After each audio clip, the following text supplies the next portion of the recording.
So once again, I'm disappointed. I've come back off a cruise and the draft beer options are John Smith's, Foster's and Strongbow. You've got a beer, a lager, a cider, and that's it. Really, really poor options. I'm going to concentrate on the beer because that's what I generally drink. And this came about because I was editing the videos that we do, and I can see every night, apart from the first night, I'm drinking cocktails. Now, I never go into a pub and order a cocktail. Never. If I went into the Horse and Jockey down the road and ordered a cocktail, people would look at me like there was something wrong with me. It's just not the done thing.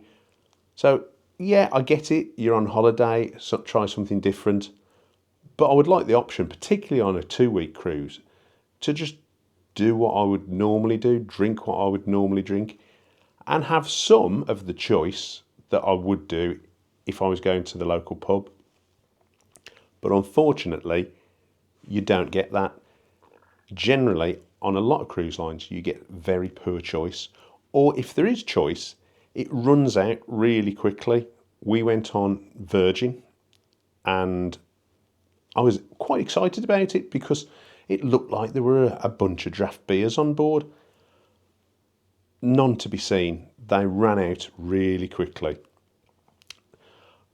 Quite a few times on Morella, I've gone to a bar. Oh, sorry, we've run out. And I'll end up having a can of Guinness or something like that. But not what I would have wanted. So cruise companies really could do with being better, particularly catering for a UK consumer base, because we expect decent beers in bars, and for there to be one choice and for it to be John Smith's is really, really poor. I mean, John Smith's is an absolute puddle of a beer. It's awful. If you go into a shop and you look at the ingredients on the side of a can of John Smith's, you'll see that they add glucose syrup and hop extract. One, to make it sweeter and slightly more palatable, and secondly, to make it taste a little bit more like beer. Now, that's probably because it's one of these nitro beers as well. It goes through it has nitrogen added and not carbon dioxide, and that mutes down the hoppy taste of it. And I'm not a big fan of the smooth pour beers. It just dulls them down. They're just not interesting, and they've probably got a very broad appeal. You can drink them, but they're not interesting. It's not the sort of thing, when I'm on holiday, I expect a slightly enhanced experience, and I don't get that with any beers on board ships. Now, you might think, oh, he's just moaning about this. But there's also another good reason why keg beer and not cask beer. I'm fully aware you can't have cask beer on ships, because in cask beer, the sediment has to settle, and it wouldn't do that with the rocking and rolling of the ships. Totally get that. But there are a lot of good keg beers out there that can offer a lot of choice. And the reason why they would be better, and that cruise companies should offer them, is if you look at cruise companies, they're trying to portray themselves as being really environmentally friendly.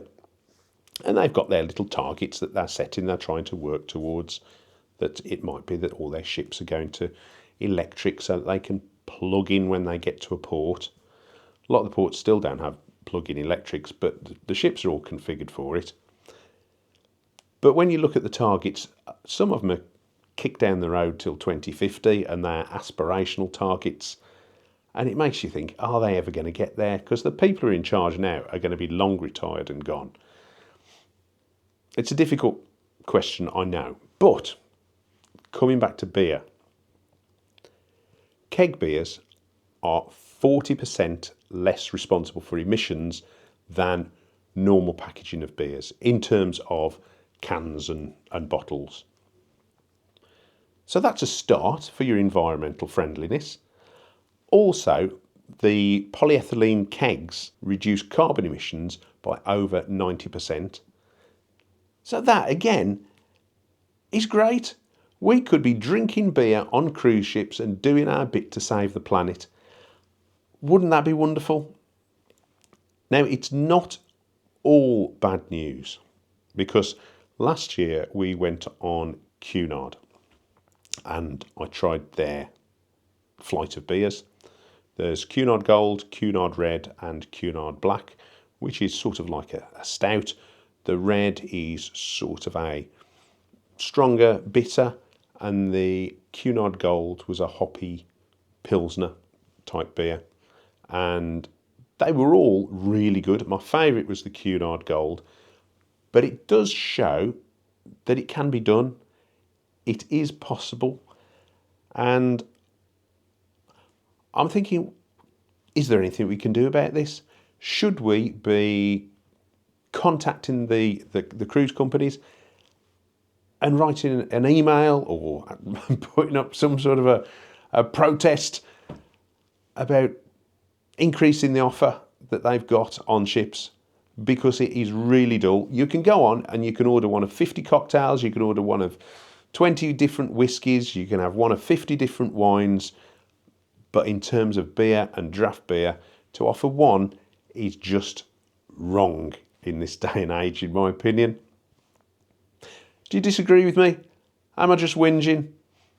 Let me know in the comments. Let me know what beers you would like to see that you enjoy that are on ships. Anyway, thank you for indulging me. It's much appreciated as ever. I'll be back and be more positive in the next video. It is of good ale to you I'll sing, and to good ale I'll always cling. I like my mug filled to the brim, and I'll drink all that you'd like to bring. Oh, good ale, thou art my darling, thou art my joy, both night and morning. It is you that helps me with my work, and from a task I'll never shirk, while I can get a good home brew, and better than one pint I like two. Oh,